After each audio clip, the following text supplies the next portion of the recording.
yote jina la Yesu mwana wa Mungu aliye hai. Pokea sifa na utukufu na heshima, maana ni wewe peke yako, hakuna mwingine. Ni wewe peke yako unayeweza. Naomba Bwana, tumia muda huu kwa ajili ya ufalme wako. Kaseme na kila mmoja aliyeko mahali hapa. Zungumza na watoto wako, waponye watoto wako, wahudumie kwa namna ya pekee. Utawafunika kwa damu yako ya thamani kuu. Baba, asante, tunajikabidhi mikononi mwako kupitia jina la Yesu mwana wa Mungu aliye hai. Amen. Naomba keti.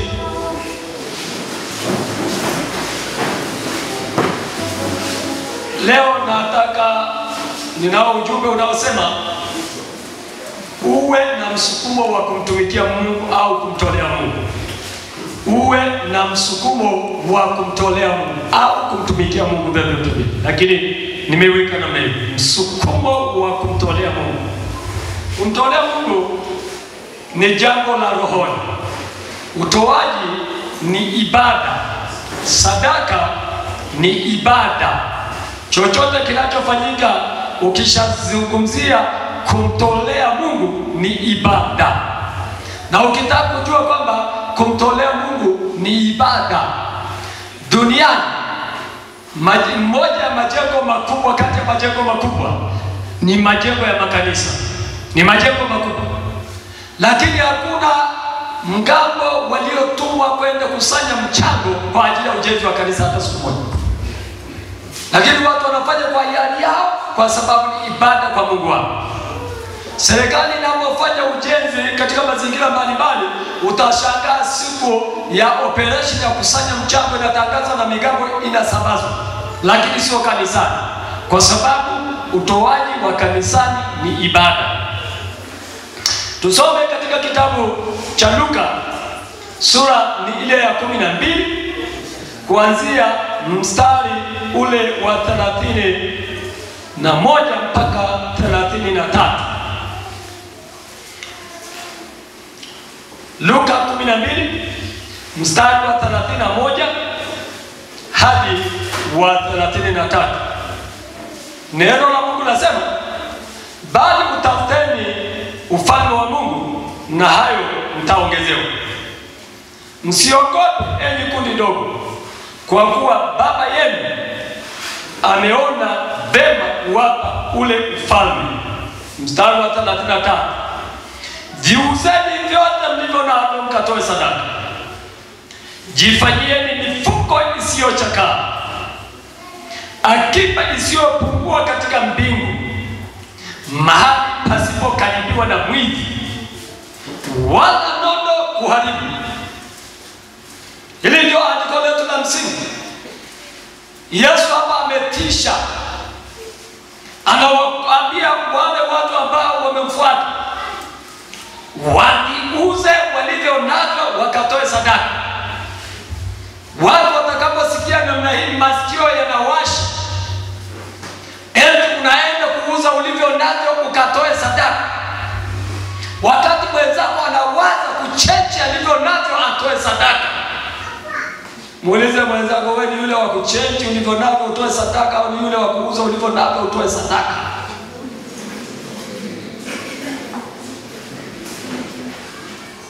Ametisha, mkauze mlivyo navyo mkatoe sadaka. Sasa tunapozungumzia utoaji, ni yale matoleo yanayomhusu Mungu. Kuna matoleo ya aina mbalimbali ambayo yanamhusu Mungu. Hivyo kila tunapotoa chochote kinachomhusu Mungu, lazima tutoe kupitia msukumo wa ndani. Hii hupelekea watu kuwa watu wa Mungu. Pale ambapo Mungu anaongea na watu mahali pa kutoa na cha kutoa. Na wakati mwingine umepanga sadaka yako kutoka nyumbani na ukasema mimi naenda kumtolea mtu hiki, Mungu kitu hiki. Lakini unashangaa unafika kanisani, sadaka yako inabadilika kutokana na msukumo wa ndani. Na hii kumfanya mtu kuwa mtu wa Mungu anayemsikiliza Mungu.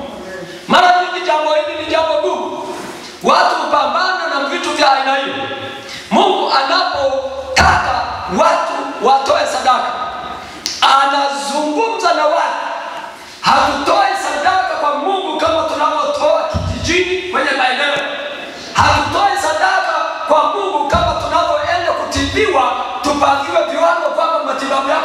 maswali. Hapana, tunasikiliza ndani. Kile ambacho Mungu anasema ndicho tutakachotoa.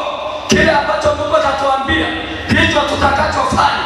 Hii ni kumaanisha kwamba huyu mtu ana dhamira hai kumtolea Mungu. Anamsikiliza Mungu ili amtolee Mungu. Haleluya. Lakini pia utoaji sio tu utoaji. Wengine miujiza yao imefungwa kwenye utoaji wa sadaka zao. Muujiza wako umefungamanishwa na kile unachokitoa. Lakini mtu anaenda kuombewa, kila siku anaombewa pale, hakuna, hapati chochote, hakuna jibu lolote. Utoaji wako wakati mwingine umebeba muujiza, umebeba hitaji lako. Bwana asifiwe. Hiyo ndio sababu tunatakiwa tutoe kutokana na Mungu anavyosema.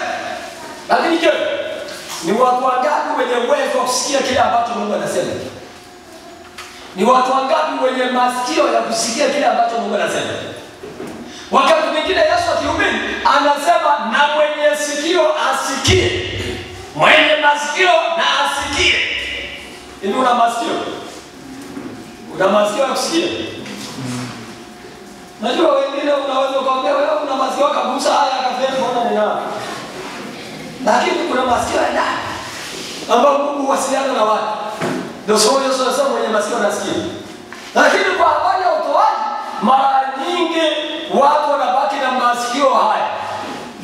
Masikio ya ndani mara nyingi wanayasikia wakiwa na mahitaji. Wakiwa na mahitaji wa Mungu, masikio ya ndani ni rahisi sana kusikia kuliko masikio haya ya nje. Lakini ikifika saa ya pesa, watu wana masikio haya. Hebu gusa haya masikio yako. Haya huwa hayasikiani utoaji. Haya. Tena yako tayari kupotelezea. Ukiguswa pale ambapo ni muhimu, unachopaangalia. Toa kile. Unasema shetani kabisa ananiambia toa ile. Bado unafuta. Lakini Yesu anasema mwenye masikio na asikie. Masikio yale ni yale ya ndani ambayo Mungu anazungumza na mtu. Mpaka mtu anajihatarisha, analeta vitu vya thamani kutoka nyumbani kwake kwa ajili ya kazi ya Mungu. Wakorea wana tabia moja ya kusikia kutoka ndani kwao. Wakorea wanasema kama kuna ujenzi wa kanisa, labda kununua kiwanja cha kanisa, mtu yuko tayari kwenda hospitalini kwenda kuuza figo. Na sio kwamba wakati anaenda kuuza figo, sio kwamba hajatoa. Ametoa kwa ujenzi, mahali fulani kuna ugumu. Mtu anasema hapana, hatukubali. Anaenda hospitali, anaenda kuuza figo moja, anafanyiwa operation, ile figo inatolewa. Daktari anamtafuta mtu wa kununua, alafu figo inanunuliwa. Anabeba pesa zote za figo. Sasa kati ya matibabu magumu na ya gharama kubwa ni ya figo. Kwanza kupata figo ni hela nyingi sana, ndio sababu mtu anatafuta dona wakati anatafuta figo. Kwa sababu huwezi kununua. Mtu anaenda hospitali anatoa figo. Analeta hizo zote, analeta kanisani. Mimi nimeuza figo kwa ajili ya ujenzi wa kanisa, pesa hii hapa. Anaweka hapo. Akiweka hapo, kanisa linaanza kubajetia. Tulikuwa tunapandisha nguzo, itafika wapi? Lakini ni figo la mtu liko kwenye ukuta. Unajua mimi nawashangaa watu mara nyingi, hata mtu anaangalia, anasema pesa ambazo wala sio hadhi yake, unajenga jengo kama hili. Mtu anakutajia hela ambazo si hadhi yake. Suti tu aliyovaa ni ya 200,000, 120,000. Lakini wakati ujenzi analeta 50,000, anasema mimi 50,000 na familia yangu. Masikio yanayosikia haya. Yale ya ndani ya ujenzi hayasikii. Yale ya ndani ambayo Mungu anazungumza hayasikii. Wenzao wanasikia kwa masikio ya ndani mpaka kutoa figo. Leo unaweza ukasema mchungaji, mbona umetukomalia leo, nataka hela leo tusagia. Leo nataka niwafundishe. Haleluya, haleluya. Kwa hiyo masikio yao ya ndani kwa habari ya fedha yao yanasikia. Alafu kuna hela iliyokaa tu kwamba hii haina kazi kwangu, kwa hiyo wakati utoaji wa kanisani fika inaenda kule, hela zote zinatafutwa. Alafu zile zinazotafutwa inaitwa inatafutwa kwa imani, na ikitafutwa kwa imani inakuja kwa Yesu. Amen. Bwana asifiwe. Sasa watu mara nyingi kwa habari ya utoaji ni jambo kubwa sana. Ukianza kuzungumza utoaji kanisani, wanaanza kuwaza michango imekuwa mingi, wewe kula imekuwa mingi, hajawa mingi. Unakula asubuhi, unakula mchana, unakula jioni. Alafu unapozungumzia michango imezidi, kauli sio hiyo. Kauli ingekuwa ni kwamba hivi nikitoa inaenda mbinguni, hivi si unikiva nikaenda mbinguni nitaikuta. Hiyo ndio kitu cha kuuliza kwamba iko. Kwa sababu mambo mengine yote, nyumba zote tunazojenga, kila kitu tunachojenga tunaacha hapa duniani, lakini ile kazi tunaifanya tunaikuta mbinguni. Bwana asifiwe. Kwa hiyo kutoa inahitaji msukumo. Mtu asukumo ya Mungu anataka atoe nini? Hivi Yesu anapozungumza anasema, anawaambia wanafunzi wake,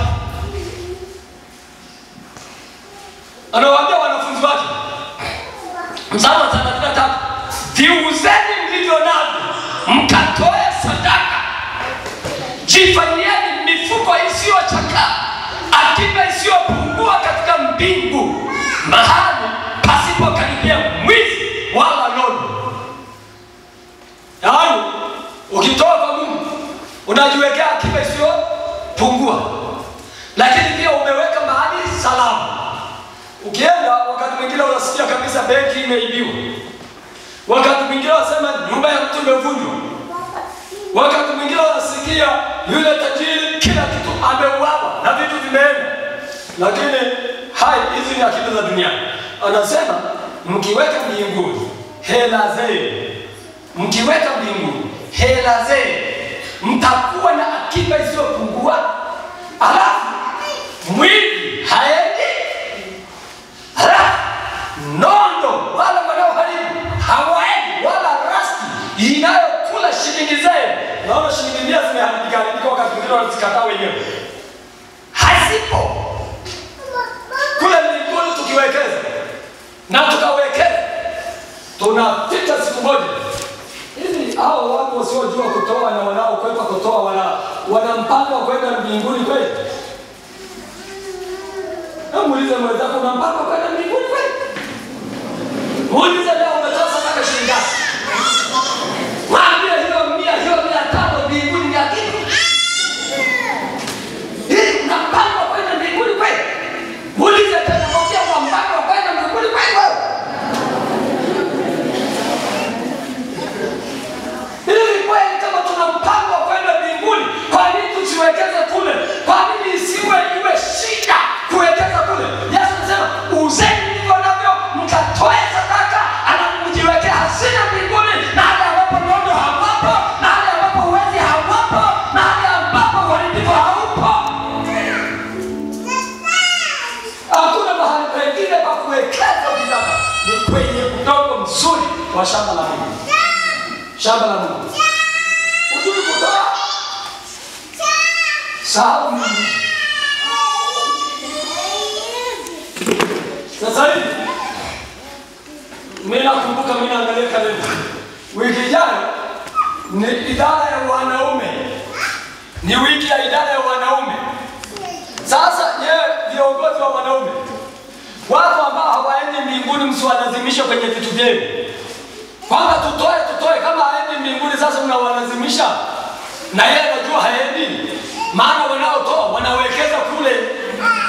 Alafu mnawaambia toe. Alafu mbinguni hawana mpango, wala njia hizo hazijafunguka kwao. Waacheni, kwa sababu hamtapambana nao, watawasumbua, watawavunja moyo. Wale wa safari ya kwenda mbinguni wakitoa ridhikeni.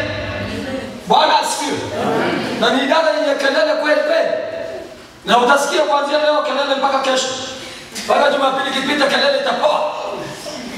Na kuanzia leo Baadhi yenu waangalie vizuri wanaume wa kanisa hili. Utawaona siku ya Jumapili ijayo.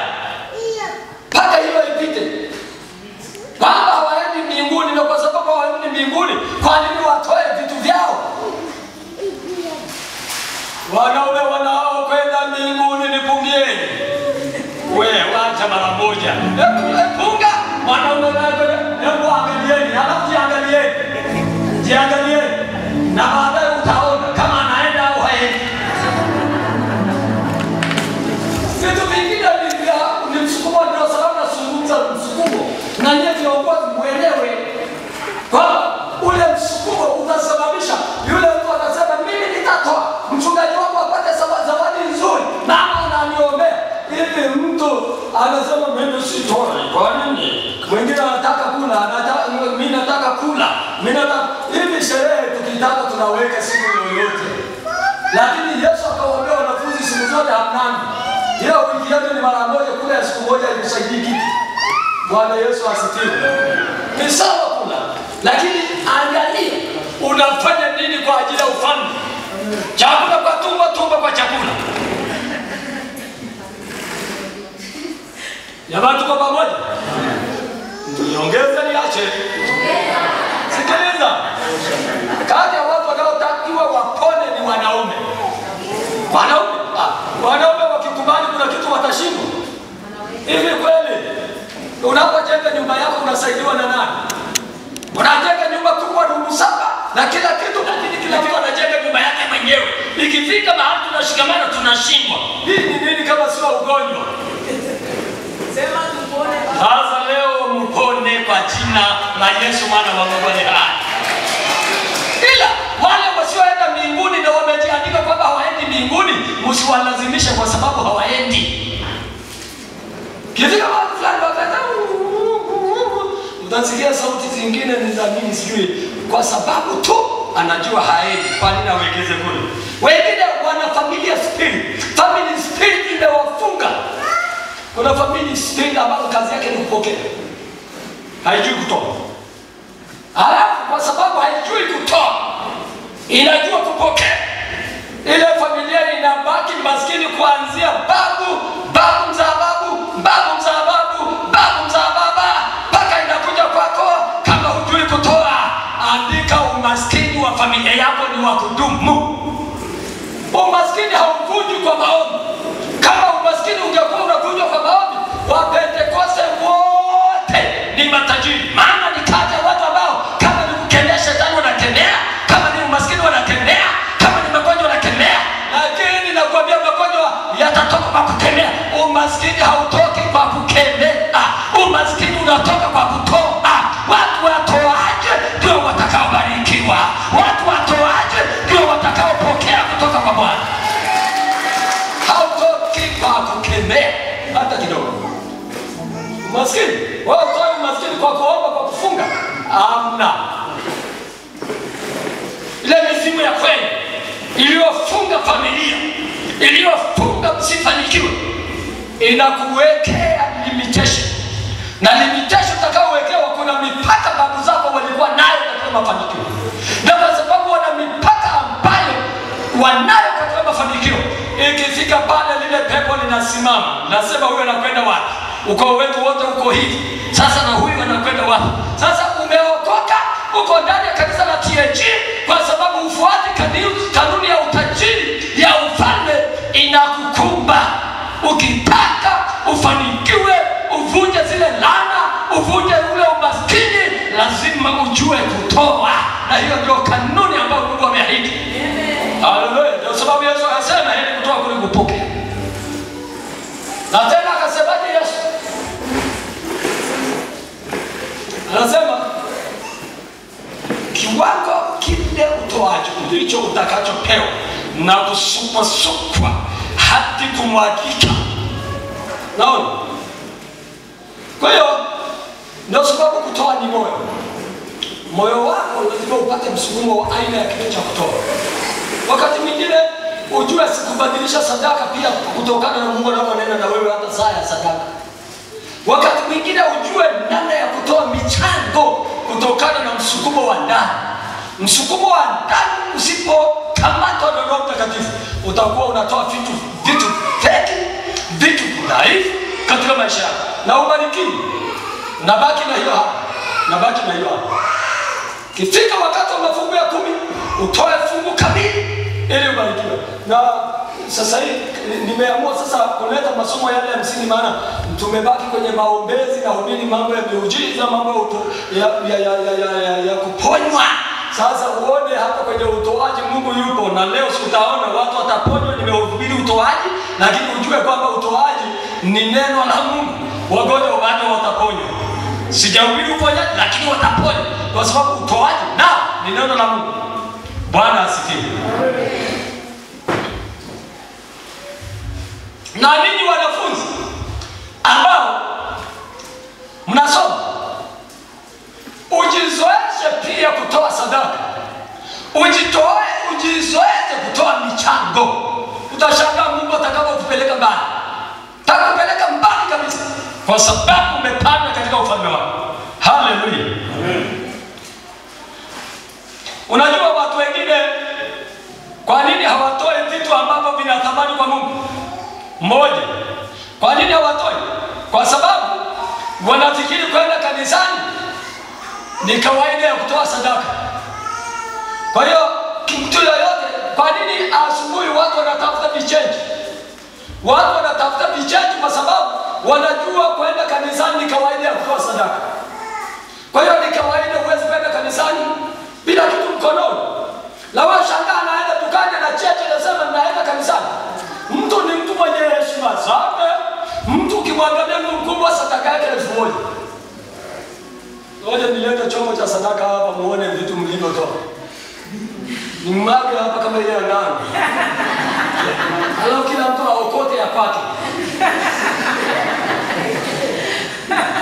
Ndio utajua kwamba watu vitu wanafanya ni vitu vya aina gani. Naambia okota ya kwako. Alafu tunakuapisha kwanza kabla ya kwa usiokote ya mtu. Utashangaa kuna watu wa 100 anaokota ya kwake. Kuna watu wa 500, alafu yule mtu ukimwangalia anaenda kuokota ile 500. Anameta kama malkia, kama malaika fulani ameshuka kutoka mbinguni asubuhi ya leo. Lakini 500. Na hiyo ndio anasema nimeenda kumtumikia Mungu. Kwa hiyo watu, kwa nini watoa sadaka? Namba moja ni kwa sababu wanajua kwenda kanisani ni kawaida kutoa sadaka. Ni kawaida. Kwa sababu ni kawaida, mimi napeleka hii 500 yangu naenda nayo. Hivi chombo cha sadaka unaweka 500, huna aibu. Alafu sadaka kwa mwezi, alafu baadhi yenu mnakujaga Jumapili tu. Katikati ya wiki hujakanyaga. Jumatano hujatoa. Ijumaa hujatoa. Haya siku ile ya wanawake hujatoa. Ile ya wanaume hujatoa. Ya vijana hujatoa. Jumapili unakuja na 500. Tutoe sadaka. Unaenda pale wiki nzima umemtumikia Mungu kwa 500. Haya tupige mahesabu. Kuna wiki ngapi katika mwaka? Wiki ngapi? 52 mara 500 shilingi ngapi? Piga mahesabu haraka. Alafu ujue kama wewe unamtumikia Mungu au unajiloga. Alafu unasema naumwa siponi. Unasema mimi maskini hamna kitu. Unasema watoto wanaharibika. Unasema hiki haiendi vizuri. Na piga mahesabu ya 5 mara wiki. 52. 26,000 mwanaume. Ana ndefu. Ana mvi. 26,000 kwa mwaka. Muulize mwenzako, hivi wewe unafanyaga tathmini ya sadaka zako? Alafu sio kila Jumapili huyo 500 anatoa, kuna Jumapili zingine anakuja kabisa watu wanatoa yeye mpaka kwenye kiti.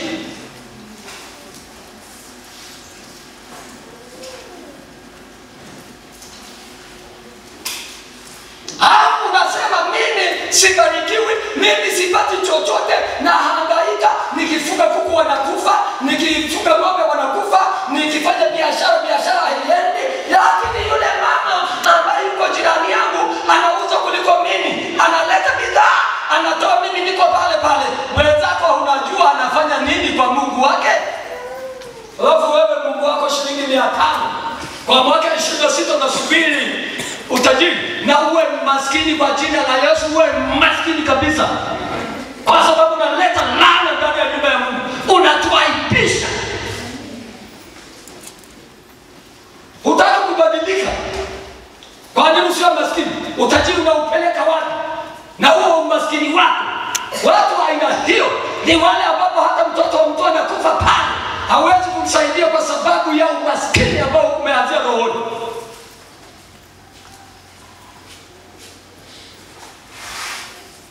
Mungu hataki mchezo. Mungu sio Mungu wa michezo. Hiyo namba moja. Hawatoi sadaka kwa sababu wanafikiri kwenda kanisani kutoa sadaka ni kawaida. Jambo la pili, kwa sababu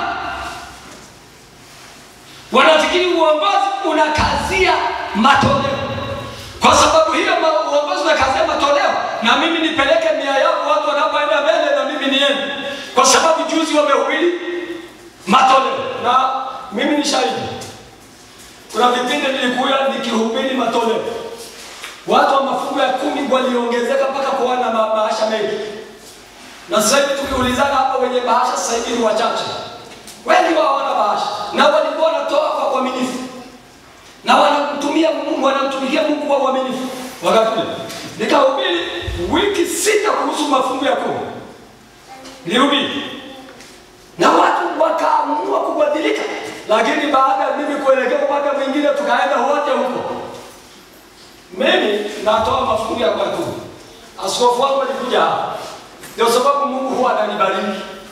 Natoa mafungu ya 10, askofu wangu alizungumzia hapa. Sijawahi kuacha fungu langu la 10 kutoa. Hata siku moja.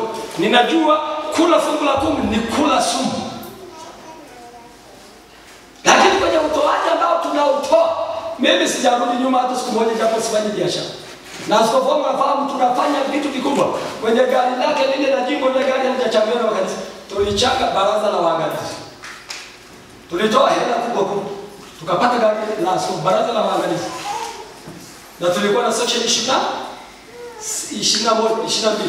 Waangalizi 22, makamu 22, katibu 22, tuzalia 22. Kwa nini? Kwa sababu tunajua faida ya kumtumikia Mungu.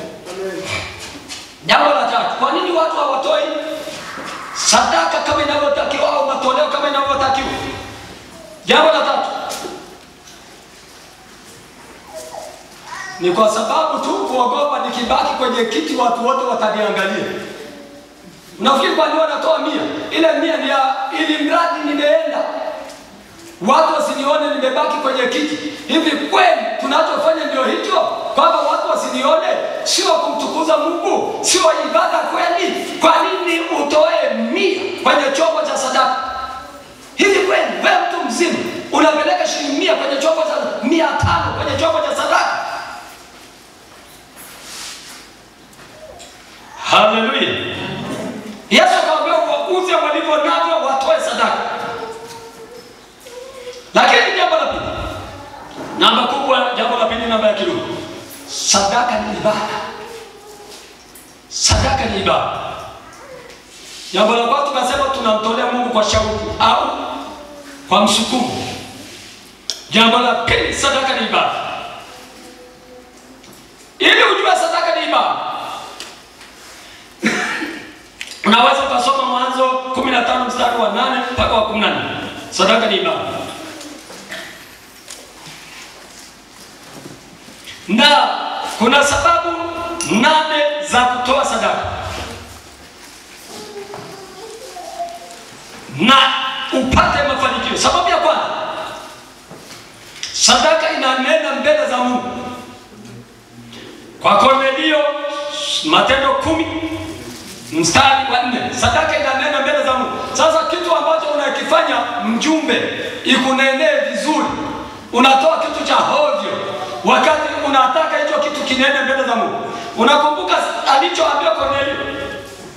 Unakumbuka alichoambia Kornelio? Katika Matendo ya Mitume. Katika Matendo ya Mitume sura ya 10.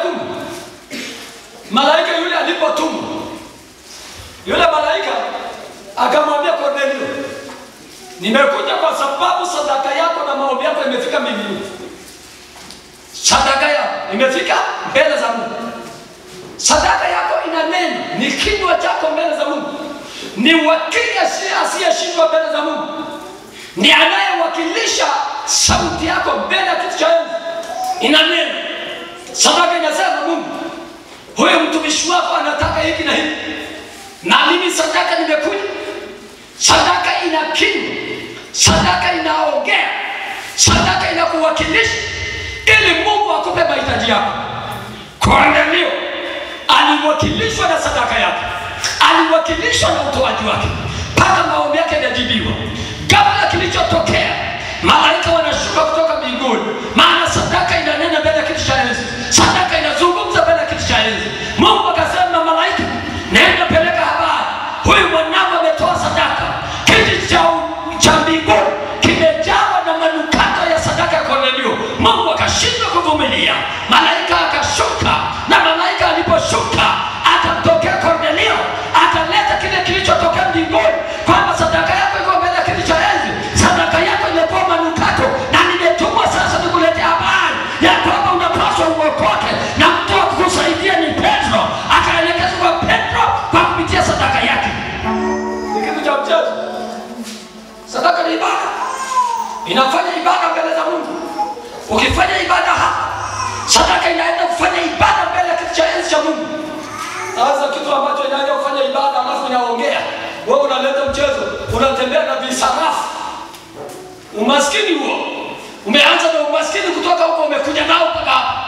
Mara moja kwa jina la Yesu ukabadilike ili ukabarikiwe. Sadaka yako ikanena mbele ya kiti cha enzi. Haleluya, haleluya. Kuanzia leo sadaka zetu iwe sadaka inayonena mbele ya kiti cha enzi. Kama bado una furaha, punga mkono kwa jina la Yesu. Tuwe na sadaka inayonena mbele ya kiti cha enzi. Visarafu. 500 nyoka napanda juu ya nyoki, unapeleka nyoka kanisani.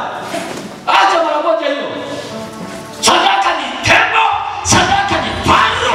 Unakamata tembo, unamleta tembo kanisani. Unakamata faru, unamleta faru kanisani. Wengine wameshaanza kupiga picha hivi kwa mzee kumecharani.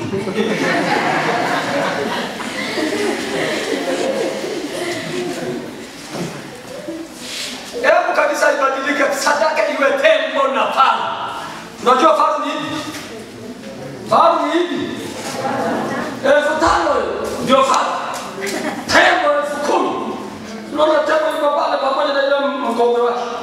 Hizo ndizo zinatakiwa sadaka inene mbele ya kitu chake. Unaleta nyoka panena nyoka ndio mdanganya hapa. Sasa kwenda pale anaenda na kushtaki.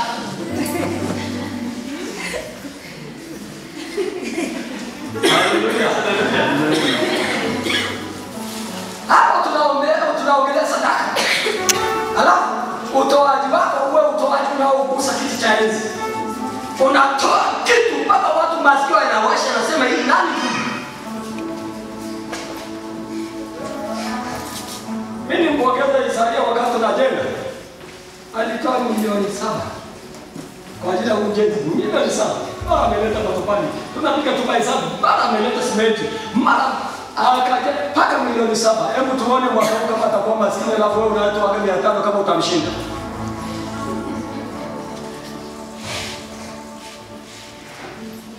Hii ni kweli. Kwa ajili ya rangi. Kwa ajili ya kumalizia pa tunashikana. Tunashikana wewe ukatoa ngapi, mimi nitatoa 50. Na 20,000. Mtu mwenyewe ukimwangalia yani yuko vizuri. Kwa nini Mungu asiongee na moyo wako? Mwambie mwenzako Mungu aanze kuongea na moyo wako kuanzia sasa. Mwambie aongee na moyo wako ili uweke hazina mbinguni. Bwana asifiwe. La mafanikio ya sadaka. Moja, sadaka inanena mbele ya kiti cha enzi. Ni kinywa chako mbele ya kiti cha enzi. Ni wakili asiyeshindwa. Sadaka. Kwa Kornelio sadaka iliongea. Katika Matendo 9:36 hadi 40. Matendo 9:36 mpaka 40. Unamkumbuka mwanamke anaitwa Dorcas? Dorcas alifariki. Lakini Dorcas kabla ya kufariki alifanya vitu vingi. Alitoa sadaka nyingi.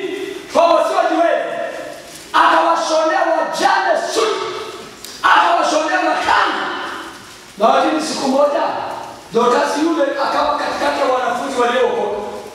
Wakiwa pamoja akafariki. Alipofariki wanawake wale wakawa wanalia. Biblia inasema wakamwita Petro.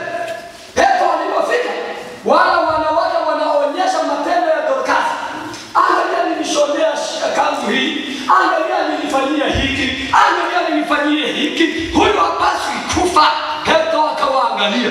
Biblia inasema Petro akawatoa nje, akaingia ndani, akapeleka matendo ya Dorcas mbele za Mungu. Akamwita Dorcas kwa jina la Yesu, fufuka. Dorcas alifufuka, hajafufuka? Alifufuka kwa sababu gani? Kwa sababu ya matendo mema. Ona sadaka yako inapofanya kazi. Alafu wewe unaidharau, unachukua chochote ule. Sadaka huandaliwa wiki nzima. Sio asubuhi kubahatisha unapitia madukani, unatafuta chenche. Sadaka ni ibada. Sadaka inanena. Dorcas alifufuliwa kwa sababu ya sadaka. Sadaka unaandaa Jumatatu, nitatoa nini? Jumanne ni unaangalia nitatoa nini? Ijumaa nitatoa nini? Jumamosi ni siku ya kukagua sadaka, kwamba hivi ninayo, hivi kweli na kipi haja. Unatathmini sadaka yako kwamba itaongea mbele za Mungu. Unaibeba siku ya Jumapili, imeandaliwa kwa wiki nzima. Unakuja kwenye chombo cha sadaka, unaitoa, mbingu inafunguka, baraka inaachiliwa, kila kitu kinaachiliwa, uponyaji unaachiliwa kwa sababu ya sadaka. Wewe tafuta vichechi na chechi noti wakati unakuja kanisani. Kipanda upepo unavuna mabua. Ukipanda upepo unavuna nini? Tufani. Ndivyo Biblia inavyoeleza. Jambo la pili, faida ya sadaka. Sadaka yenye faida ni ile inayotolewa kwa imani. Waebrania sura ile ya 11 mstari wa 4 na mstari wa 6. Sadaka inayotolewa kwa imani. Hivi kweli mtu anayetoa 100 ametoa kwa imani? Kwa dunia ya sasa unatoa 100, umetoa kwa imani? Jamani, watu wa Mungu, mtu anayetoa 100 ametoa kwa imani? Sasa ngoja nifanye hizo zoezi la nimwite hata yule mtoto mdogo ambaye yuko mgongoni mwa mama. Niweke 100 hapa, niweke na noti hapa. Alafu nimwambie njoo. Wewe unafikiria kija atachukua hivi? Huyo unambeba mgongoni. Unashangaa anachukua noti, hata kusa 100 anakuachia 100 yako. Alafu ndio tunampelekea Mungu. Mungu ni mchanga kuliko mtoto mgongoni. Mungu ni mchanga kuliko mtoto miaka miwili. Tunampelekea 100. Mtu anayetoa 100 ametoa kweli sadaka kwa imani? Alafu kama ni mzee mwenye ndevu yake, ni mama ambaye ana watoto, alafu ana wajukuu, analeta 100, analeta 500, anasema naenda kutoa sadaka. Hivi anatoa sadaka, anaenda kudanganya, anaenda kumhadaa Mungu. Maana sadaka hutolewa kwa imani. Mtu anayetoa kwa imani ni yule anayetoa zaidi ya uwezo wake. Hiyo ndio imani. Hutolewa kwa imani. Na Mungu hakudai ambacho huna, anakudai kile ambacho iko kwenye uwezo wa mkono wako. Sasa unachechi, unasema kwamba naenda kumtolea Mungu kwa imani. Kwa nini sadaka inatolewa kwa imani? Kwa sababu Mungu hutoa vitu kwa imani. Ukitoa sadaka kwa imani, yeye anakujibu kwa imani. Ndio sababu sadaka hutolewa kwa imani. Bila kufika hapa, andika maumivu. Hata kwenye daftari yako sasa hivi andika maumivu. Kama utafika mahali pa kutoa sadaka kwa imani, andika maumivu. Huwezi kupata kitu chochote. Mungu ni wa rehema, atanirehemu, atakurehemu wakati umetubu na kugeuka. Hutaki kutubu na kugeuka, unabaki hivyo. Bwana asifiwe. Hutaki kugeuka na kutubu, unabaki hivyo. Jambo la 4 na la 3, hutolewa kwa moyo mkunjufu. Wakorintho wa pili sura ya 9 mstari wa 6 mpaka 7. Sadaka hutolewa kwa moyo mkunjufu, moyo ulionyooka, moyo unaomtafuta Mungu, kwa sababu sadaka ni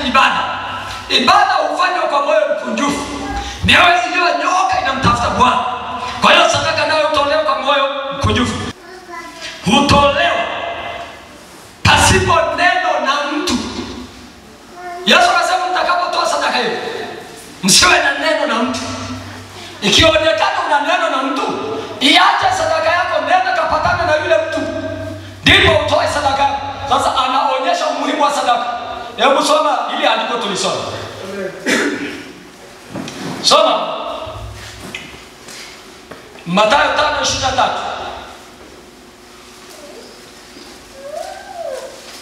Baraka.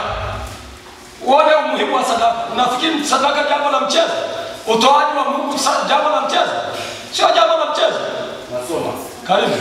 Basi ukileta sadaka yako madhabahuni, na huku ukimkumbuka ya kuwa ndugu yako ana neno juu yako, iache sadaka yako mbele ya madhabahu, uende zako, upatane kwanza na ndugu yako, kisha urudi uitoe sadaka yako. Asante. Sasa ona jinsi ambavyo umuhimu wa sadaka. Una neno na mtu, Yesu anasema iache, usiitoe, maana ni ibada. Ibada ukiwa na dhambi unasikilizwa. Ndio sababu watu utanguliza kutubu kabla ya kupeleka mahitaji yao, kwa sababu hutasikiwa, hutajibibu. Ujue kwamba sadaka ni ibada. Anasema ikiwa una neno na mtu usitoe, nenda patana na ndugu yako, ndipo uje utoe sadaka yako, kwa sababu haitapata kibali. Sasa ni jambo la mchezo. Sadaka sio jambo la mchezo. Usitoe sadaka hovyo hovyo. Tathmini sadaka kama itagusa moyo wa Mungu. Anasema usitoe sadaka kama una neno na mtu. Huyu ni Yesu. Umuhimu wa sadaka. Na kani hivi, basi sadaka ni jambo kubwa kwenye ibada. Tunapofanya ibada, sadaka ni jambo kubwa. Kama Yesu haruhusu utoe ukiwa na neno na mtu, lazima upatane na mtu ndipo utoe sadaka. Jambo la 4. Jambo la 5. Kila la 5. La kwanza, sadaka inanena mbele ya Mungu. Ya pili, toa kwa imani. Cha tatu, sadaka yako toa kwa moyo ukunjufu. La 4, usiwe na neno na mtu. La 5, sasa kila aina ya sadaka ina baraka zake. Usifikiri sadaka hata kama iko 10 kanisani usichoke kutoa. Kila sadaka ina baraka yake. Sawa na mashamba. Unapokuwa na mashamba mengi, unapata gunia 5 kutoka pale, 10 kutoka pale, 20 kutoka pale. Ndivyo ilivyo sadaka. Ukitoa sadaka nyingi, utakuwa na baraka nyingi. Ukitoa sadaka nyingi, utakuwa na milango mingi ya kuvuta baraka za Mungu. Kwa hiyo kila sadaka ina baraka zake. Sasa hivi tumetoa ya umsheni, sijui tumetoa ya ibada, tumetoa ya shukrani. Usichoke. Kila sadaka ina baraka zake.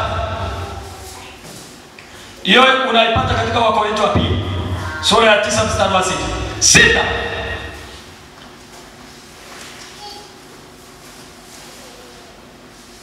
Usitoe sadaka yako kwa miungu, ili usinajisi kazi uliyoifanya.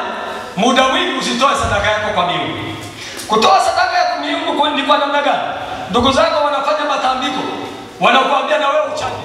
Ndugu zako wanafanya 40, unakuambia na wewe uchangie. Unanaji sadaka zako ulizozitoa.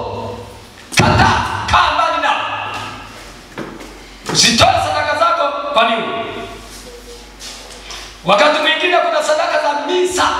Wengine wafanya misa, wanasema misa ya wafu. Usitoe sadaka zako hata kama ndugu zako wote ni wafu. Kataa. Usijiunganishe na madhabahu ya giza. Huko ni kujiunganisha na madhabahu ya giza itakayonyonya baraka zako zote ulizostahilikia kwa muda wote. Itanyonya sadaka zako zote ulizostahilikia miaka mingi. Kataa. Usikubali kunajisi sadaka zako. Jambo la 7. Toa kwa moyo wa kupenda sadaka zako. Toa kwa moyo wa kupenda. Ninatoa kwa sababu ya moyo wa kupenda Yesu. Nimempenda Yesu. Ninatoa sadaka zangu kwa sababu nimempenda Yesu. Kama utafanya hivyo, ukawa unalazimishwa changa. Kataa, achana nayo, maana wewe sio mtu wa kwenda mbinguni, kwa sababu hutapata baraka. Toa kwa moyo wa kupenda. Jambo la 8.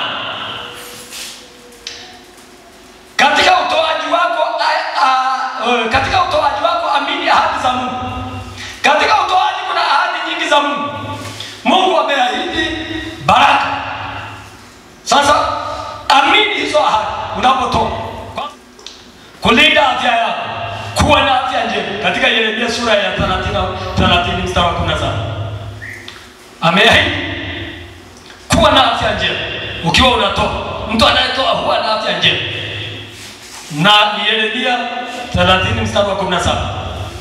Lakini pia ameahidi ulinzi dhidi ya uchungu kwa utoaji. Atamlaani alaye.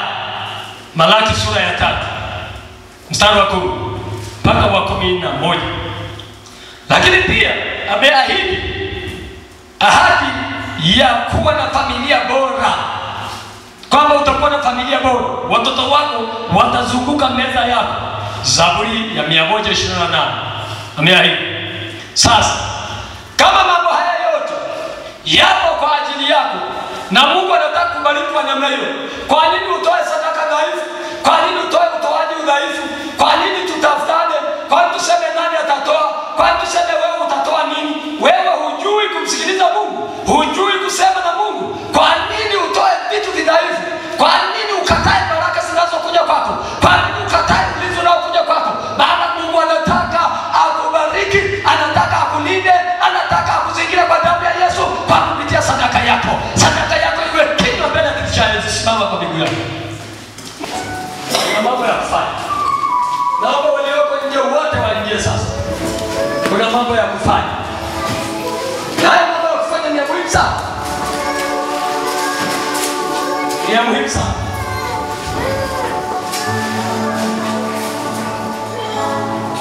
Unataka Mungu akubariki?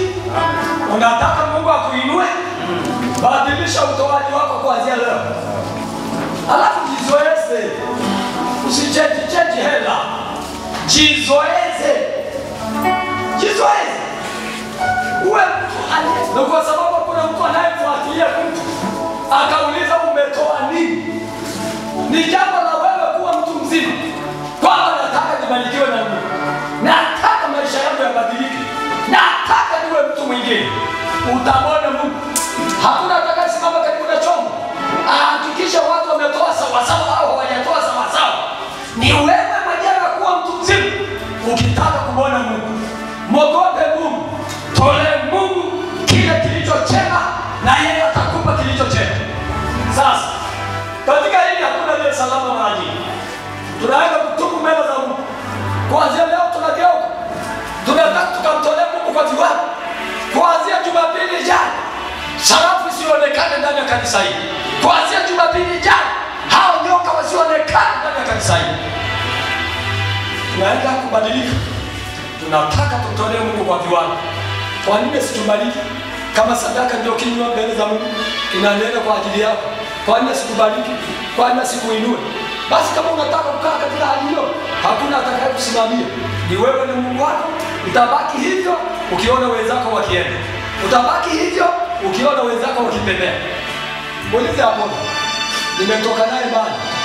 Vitu vingine vya kanisa la PRC, la BCMC, tulinunua sisi wenyewe. Mpaka wale watu maskini. Tulinunua tena vya malaki. Vingine vya mamilioni. Kuna kiwanja kimoja tulinunua milioni 5. Watu wachache walisaidia, lakini zingine sisi tulitoa. Na baada ya kumaliza tukakabidhi na ondoka, sikudai hiyo kiwanja wala hata vyombo vilivyo pale. Lakini mpaka leo mimi sio maskini. Usinione hivi. Sio maskini. Na pambana na Mungu anaendelea kunibariki. Na bado mimi naona Mungu anaendelea kubariki. Siku moja Mungu akanionyesha mafanikio yake kwa jinsi ambavyo Mungu anamtumikia Mungu. Nikamweleza. Na wakati fulani akasema mchungaji, mbona watu hawatoi? Sio turudi kwenye tutoe kama watu wanavyotoa. Nikamwambia watakufuta chini, utakuwa nyuma yao. Nikamwambia tupambane, tusonge, tukasonga mbele. Lakini leo kampuni nchi nzima, wewe cheza. Wakati ile kampuni kwa hapa Babati na maeneo machache, wewe cheza. Wenzako wamejua siri ni kumtolea Mungu, ni kutoa sadaka, ni kutoa michango, ni kutoa mafungu ya 10. Kama una moyo wa kutaka kwenda mbele katika maendeleo yako, familia yako iende mbele, badilika kuanzia leo. Inua mikono yako juu. Wote tunaenda kutubu. Sema Bwana Yesu, naja mbele zako, nahitaji huruma zako kwa ajili ya utoaji katika maisha yangu. Sijakutolea kwa kiwango cha kufurahisha. Nataka nibadilike, nataka nikutolee kwa moyo wangu wote, nataka nibadilike kwa utoaji wangu, ili kufikia baraka ambao umeiandaa kwa ajili ya maisha yako. Sasa Bwana, nakuja mbele zako, nahitaji rehema, nahitaji msamaha, nahitaji utakaso. Unitakase katika eneo la utoaji, katika eneo la sadaka. Kuanzia leo nimeamua kubadilika. Naomba unisamehe, unitakase Bwana, unioshe Bwana, nifanye mtoto wako. Badilisha moyo wangu, ondoa moyo wa jiwe katika utoaji, nipe moyo wa nyama. Bwana, nisikia sauti yako, nisikia sauti yako ndani ya moyo wangu, ukizungumza nani kuhusu sadaka, kuhusu utoaji. Nitoe kile ambacho utasema na mimi. Baba, asante kwa sababu umenisamehe, umenitakasa, umeniosha kwa damu yako, na mimi nimebadilika kuanzia leo, kwa jina la Mungu Baba na la Mwana na la Roho Mtakatifu. Amen. Sasa endelea kuomba, nenda mbele za Bwana, tubu dhambi zako zote, tubu mapungufu yako yote, yale mambo ambayo hayajaenda vizuri.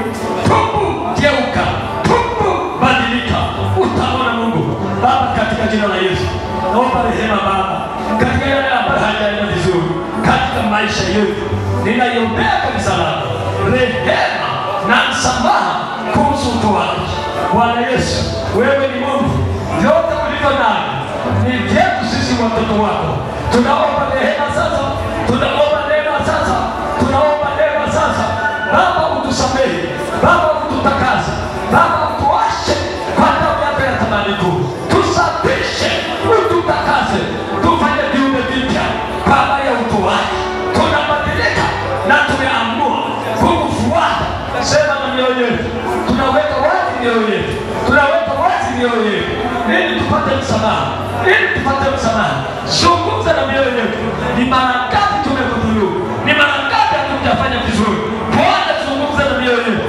Tuko tayari kugeuka, tuko tayari kubadilika, tuko tayari kutolea katika jina la Yesu. Baba, tunajidhabihu kwako, ni kupitia jina la Yesu Mwana wa Mungu aliye hai. Amen. Tukiwa mbele za Bwana, ni wakati wa kuombea wenye mahitaji mbalimbali. Na kwa kuwa umejitengeneza, utamwona Mungu katika maisha yako.